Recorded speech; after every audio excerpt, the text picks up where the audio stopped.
ধোয়া ওটা গরম ভাতের সাথে যদি এরকম একটা ভেন্ডির রেসিপি থাকে বন্ধুরা, নিরামিষ ভেন্ডি, তাহলে আর কোনো কথাই হবে না। চটপট এক থালা ভাত নিমিষে খাওয়া হয়ে যাবে। এতটা মজা, এতটা হেলদি, কিভাবে এই সম্পূর্ণ রেসিপিটা, নিরামিষ রেসিপি আমি বানিয়েছি। তোমরা একটা লাইক দিয়ে দেখতেই থাকো, আশা করি তোমাদের অনেক বেশি ভালো লাগবে। আসসালামু আলাইকুম বন্ধুরা, কেমন আছেন? আশা করি যে যেখানে আছেন সবাই অনেক ভালো আছেন। আজকে আরেকটা নতুন রেসিপি নিয়ে চলে আসছি, আশা করি অনেক ভালো লাগবে। ঢেঁড়সের একটা নিরামিষ রেসিপি শেয়ার করব, অনেক অনেক মজাদার রেসিপি, আশা করি ভালো লাগবে। একটা লাইক দিয়ে সম্পূর্ণ ভিডিও দেখতে থাকো। সেই জন্য আমি এখানে হাফ কিলো মতো ঢেঁড়সকে সুন্দর করে ধুয়ে নিয়েছি, মুখাটা কেটে ধুয়ে নিয়েছি। ঢেঁড়স কিন্তু বন্ধুরা কাটার আগে ধুতে হয়, কাটার পরে ধোয়া যায় না, সেই জন্য অবশ্যই তোমরা কাটার আগে ঢেঁড়সগুলোকে সুন্দর করে ধুয়ে নিবে। আমি সুন্দর করে ঢেঁড়সগুলোকে কাট দিয়ে দিচ্ছি। ঢেঁড়স অবশ্যই কচি দেখে নিতে হবে বন্ধুরা।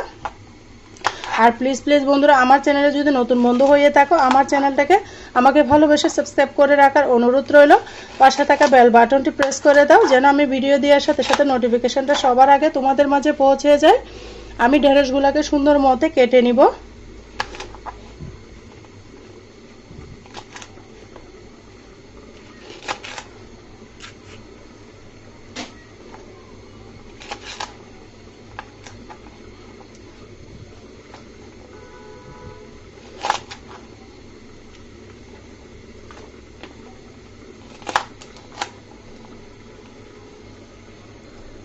দেখো বন্ধুরা, সমস্ত ঢেঁড়স আমার কাটা হয়ে গিয়েছে। ঢেঁড়সগুলোকে আমি উঠিয়ে নিব। এই পর্যায়ে এখানে আমি দুটা মিডিয়াম সাইজের আলু দিব।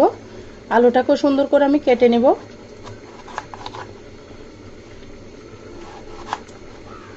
কিভাবে কাটতেছি দেখতে পারতেছেন বন্ধুরা। যত সুন্দর করে কাটবেন রেসিপিটা খেতে তত বেশি ভালো লাগবে। একটু পাতলা করে দিচ্ছি, ভেন্ডি কিন্তু হতে বেশি টাইম লাগে না, সেই জন্য আমি আলুটাকেও পাতলা পাতলা স্লাইস করে নিচ্ছি।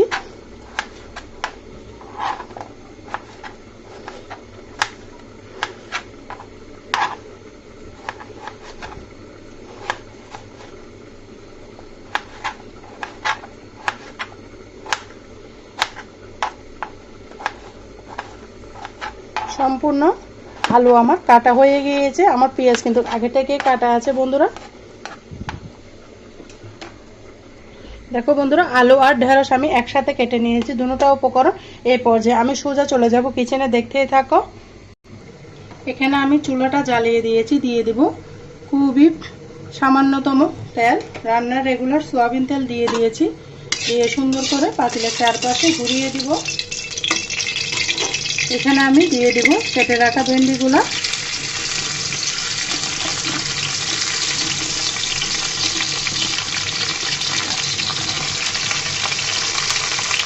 দিয়ে দিব আমি এখানে স্বাদ মতো লবণ, আর দিব হলুদ। হলুদটা অবশ্যই রান্নার সময় দিবেন, তাহলে ভেন্ডির কালারটা অবশ্যই সুন্দর থাকবে বন্ধুরা। তাই হলুদটা যখন ভেন্ডিকে ভেজে নেবেন তখনই দিয়ে দিবেন। আর বন্ধুরা, এভাবে ভেন্ডি রান্না করলে যে পিস্তল একটা ভাব থাকে সেটা আর থাকবে না। যারা পিস্তল ভাপের জন্য ভেন্ডি রেসিপি খেতে চাও না, তাদের জন্য আমার এই সহজ রেসিপি আশা করি অনেক অনেক বেশি ভালো লাগবে আপনাদের কাছে। বেশি বেশি ভালো লাগলে ফ্রেন্ডস এবং ফ্যামিলির মাঝে ভিডিওটা শেয়ার করে দেওয়ার অনুরোধ রইল। আমি এগুলাকে সুন্দর করে ভেজে নিব বন্ধুরা, দেখতেই থাকো। দেখো বন্ধুরা, ঢেঁড়সটাকে আমি একদম ভাজা ভাজা করে নিয়েছি। ভালো করে ভেজে নিবে, তাহলে যে পিস্তল ভাব থাকে ঢেঁড়সের সেটা কিন্তু থাকবে না। এই পর্যায়ে আমি ঢেঁড়সটাকে উঠিয়ে নিব।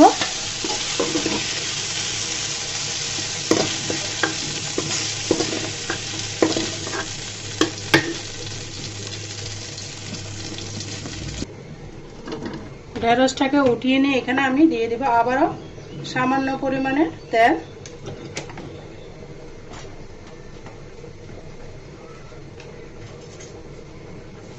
এখানে দিব আমি হাফ চামচ মতো কালো জিরা, তারপর দিব সামান্য পরিমাণে জিরা। এ পর্যায়ে কিন্তু চুলার আগুনটা আমি বন্ধ করে দিয়েছি বন্ধুরা। এগুলোকে লাল করে নিব।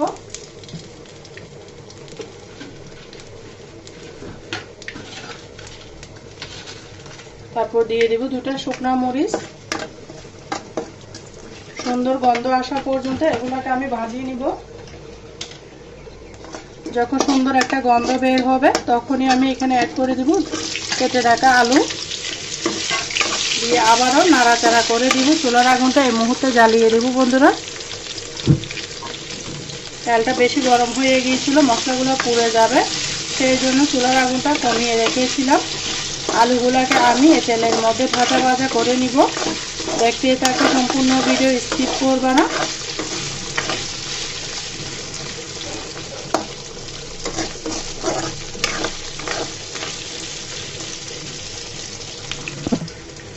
আলুটা যেন ভাজার মধ্যে সিদ্ধ হয়ে যায়, সেই জন্য আমি এখানে ঢাকনা দিয়ে রেখে দেবো। 2-3 মিনিট পরে ফিরে আসতেছি বন্ধুরা। আলুটা ভাজতে ভাজতে আমি এখানে একটা মশলা করে নেব, সেটার জন্য এখানে দিয়ে দিয়েছি আদা বাটা। যেহেতু নিরামিষ রেসিপি অবশ্যই আদা বাটাটা দিতে হবে। তারপর দিয়েছি 1/2 চামচ সরিষা বাটা, সম্পূর্ণ উপকরণ দিয়ে দিয়েছিলাম লাল মরিচের গুঁড়া। তারপর দিব 1/2 চামচ হলুদের গুঁড়া, দিব আমি ধনিয়ার গুঁড়া,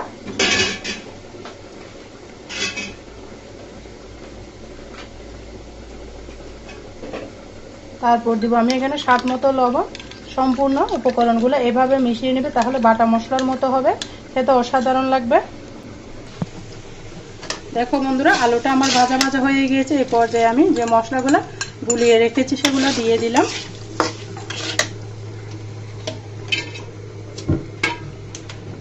দিয়ে এগুলাকে ভালো মতো কষিয়ে নেব। আলুটা কিন্তু আমার প্রায় সিদ্ধ হয়ে গিয়েছে, দেখতে পারতেছ।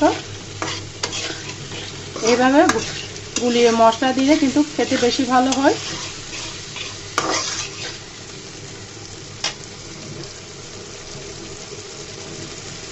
আমি আর সামান্য পরিমাণ পানি অ্যাড করে দিব, যেন আলুটা ভালো করে সিদ্ধ হয়ে যায়। ঢাকনা দিয়ে রেখে দিব, ফিরে আসতেছি 5 মিনিট পর। বন্ধুরা, 5 মিনিট পর আমি ফিরে এলাম। মশলাগুলো কষানো হয়ে গিয়েছে, দেখতে পাচ্ছ।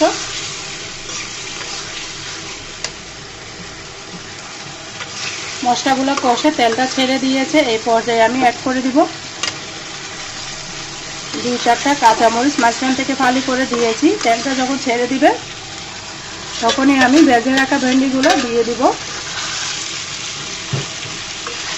দিয়ে ভালো করে নাড়াচাড়া করে দিব বন্ধুরা। এভাবে নিরামিষ ভেন্ডি খেয়ে দেখবেন, খেতে অমৃতের মতো লাগবে। খেতে কিন্তু অমৃতের মতো লাগবে, এতটা মজা, এতটা হেলদি রেসিপি। যারা নিরামিষ খাও তাদের জন্য কিন্তু একদম পারফেক্ট রেসিপি। তোমরা এভাবে বানিয়ে নিতে পারো, নিরামিষ দিনে পেট ভরে তৃপ্তি করে ভাত রুটি খেতে পারো, এতটা মজা। আমার আলুটা কিন্তু সিদ্ধ হয়ে গিয়েছে।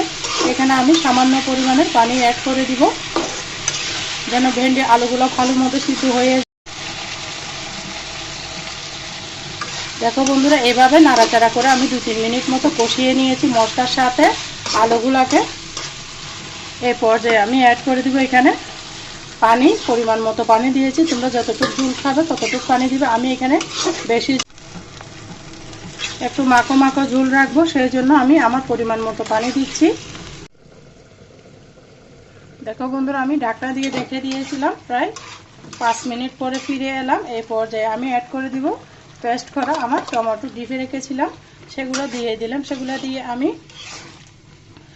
রান্না করে নিব। এখানে আমি একটা মশলা ব্যবহার করব। সম্পূর্ণ ভিডিও দেখতে থাকো শেষ পর্যন্ত। আর যারা এখনো পর্যন্ত একটা লাইক দিতে ভুলে গিয়েছো, প্লিজ বন্ধুরা একটা লাইক দিয়ে আমার সাথে থাকার অনুরোধ রইল। আমার চ্যানেলে যদি নতুন বন্ধু হয়ে থাকো, প্লিজ বন্ধুরা আমার চ্যানেলটাকে সাবস্ক্রাইব করে রাখার অনুরোধ রইল। পাশে থাকা বেল বাটনটি প্রেস করে দাও, যেন ভিডিও দেওয়ার সাথে সাথে নোটিফিকেশনটা সবার আগে পৌঁছে যায়।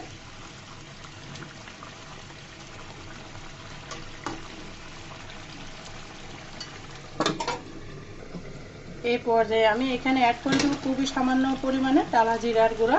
এই টালা জিরার গুঁড়োটা দিলে রান্নার মধ্যে একটা সুন্দর স্মেল আসে, খেতে বেশি ভালো লাগে। এই পর্যায়ে আমি আপনাদেরকে পরিবেশন করে দেখিয়ে দিব কেমন হয়েছে আমার ঢেঁড়স বা ভেন্ডি নিরামিষ রেসিপিটা। আশা করি বেশি ভালো লেগেছে আপনাদের কাছে।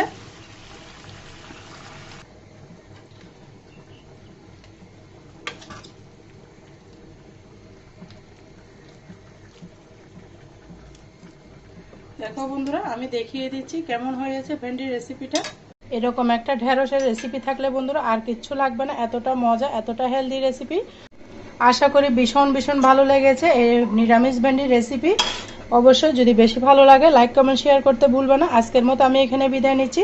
সবাই ভালো থাকো, সুস্থ থাকো। আল্লাহ হাফেজ। আসসালামু আলাইকুম ওয়া রাহমাতুল্লাহি ওয়া বারাকাতুহু।